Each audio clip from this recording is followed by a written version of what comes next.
स्वागत है आप लोगों का क्लास 10 के विषय इतिहास के सब्जेक्टिव क्वेश्चन आंसर सीरीज 19 में। आज का हमारा प्रश्न है, शहरीकरण की प्रक्रिया में व्यवसायी वर्ग, मध्यम वर्ग, मजदूर वर्ग की भूमिका की क्या है, चर्चा करें। अतः शहरीकरण का तात्पर्य ग्रामीण क्षेत्र से लोगों का शहरों की ओर स्थानांतरण और शहरों का विस्तार है। शहरीकरण की प्रक्रिया में व्यवसायी वर्ग, मध्यम वर्ग, मजदूर वर्ग की अलग अलग भूमिकाएं होती है, जो समाज की आर्थिक संरचना विकास को प्रभावित करती है। यह वर्ग शहरीकरण के मूल प्रेरक तत्वों में से एक है। व्यवसायिक वर्ग मुख्यतः उद्योगपति, व्यापारी और उद्यमी होते हैं, जिनका उद्देश्य आर्थिक लाभ प्राप्त करना होता है, और शहरीकरण के अंतर्गत इनकी भूमिका क्या है, निम्नलिखित होती है। पहला, उद्योग और व्यापार का विकास। व्यवसायी वर्ग ने शहरीकरण के दौरान कारखानों, व्यापारिक प्रतिष्ठानों, वित्तीय संस्थाओं की स्थापना की। यह आर्थिक गतिविधियों का केंद्र बनने के लिए शहरों को विकसित करता है। दूसरा है नौकरी और रोजगारों के अवसर। व्यवसायी वर्ग नए रोजगार सृजन के माध्यम से श्रमिकों, अन्य वर्गों को रोजगार प्रदान करता है, जिससे शहरों में रोजगार के अवसर क्या है, बढ़ते हैं। अगला हमारा है आर्थिक निवेश। इस वर्ग ने शहरी बुनियादी ढांचों जैसे सड़कों, रेलवे, बिजली, पानी आदि के विकास में निवेश किया, जिससे शहरीकरण को क्या है, बल मिला। दूसरा हमारा है मध्यम वर्ग। तथा मध्यम वर्ग शहरीकरण की प्रक्रिया में समाज के आर्थिक और सामाजिक ढांचों के बीच एक महत्वपूर्ण कड़ी है।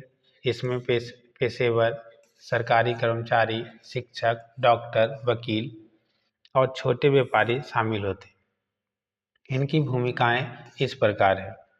पहला है सेवाओं और उपभोक्तावाद का विस्तार। मध्यम वर्ग मुख्यतः विभिन्न सेवाओं जैसे स्वास्थ्य, शिक्षा, प्रशासन में कार्यरत होते हैं, जिससे शहरी क्षेत्रों में सेवाओं का क्या है, विस्तार होता है। साथ ही मध्यम वर्ग शहरी अर्थव्यवस्था में उपभोक्तावाद को भी क्या है, बढ़ावा देते हैं, जिससे बाजारों का क्या है, विकास होता है। आगे आइए, अगला है हमारा सामाजिक परिवर्तन। बताता मध्यम वर्ग समाज में शिक्षा, जागरूकता का प्रसार करता है, जिससे शहरी समाज में सामाजिक सुधार, नवाचार को बल मिलता है। यह वर्ग आधुनिक विचारों और सांस्कृतिक परिवर्तनों का संवाहक होता है। ठीक है ना। अगला है पेशेवरों कार्यों का विस्तार। मध्यम वर्ग के सदस्य पेशेवर सेवाओं, प्रबंधन, तकनीकी कार्यों में लगे होते हैं, जिससे शहरी विकास को गति मिलती है और समाज में संगठन, प्रशासन की व्यवस्था क्या है, बेहतर होती है।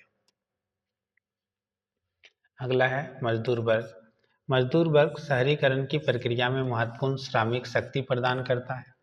इसमें कारखानों में काम करने वाले श्रमिक, निर्माण कार्य करने वाले मजदूर तथा निम्न स्तर के सेवाओं में लगे लोग क्या है, शामिल होते हैं। इनकी भूमिकाएं क्या है, निम्नलिखित है। पहला है औद्योगिक उत्पादन। मजदूर वर्ग शहरी औद्योगिक क्षेत्रों में फैक्ट्रियों और अन्य निर्माण कार्यों में प्रमुख भूमिका निभाता है। उनके बिना उत्पादन और निर्माण संभव नहीं हो सकता। अगला हमारा शहरी बुनियादी ढांचों का निर्माण। मजदूर वर्ग ने शहरों में इमारतें, सड़कें, पुल और अन्य संरचनाओं का निर्माण किया, जिससे शहरों का भौतिक विस्तार और विकास क्या है, संभव हो पाया। अगला है श्रम शक्ति का प्रावधान। शहरीकरण में उद्योगों और सेवाओं के विस्तार के लिए बड़ी मात्रा में श्रम शक्ति की आवश्यकता होती है, जो मजदूर वर्ग प्रदान करता है। यह वर्ग औद्योगिक अर्थव्यवस्था का एक महत्वपूर्ण क्या है, हिस्सा बनता है। अगर इसके निष्कर्ष की बात करें तो शहरीकरण की प्रक्रिया में व्यवसायी वर्ग, मध्यम वर्ग, मजदूर वर्ग सभी की अपनी अपनी महत्वपूर्ण भूमिकाएं हैं। व्यवसायी वर्ग आर्थिक विकास के लिए उद्योग और व्यापार के विस्तार करता है। मध्यम वर्ग सामाजिक और पेशेवर बदलाव लाता है, और मजदूर वर्ग शहरीकरण के भौतिक और श्रम संबंधी आवश्यकताओं को पूरा करता है। इन तीनों वर्गों की सहभागिता से ही शहरीकरण की प्रक्रिया क्या है, संभव हो पाती है। उम्मीद करते हैं आपको वीडियो अच्छा लगा होगा। अच्छा लगा तो अपने दोस्तों के भी शेयर करें। धन्यवाद।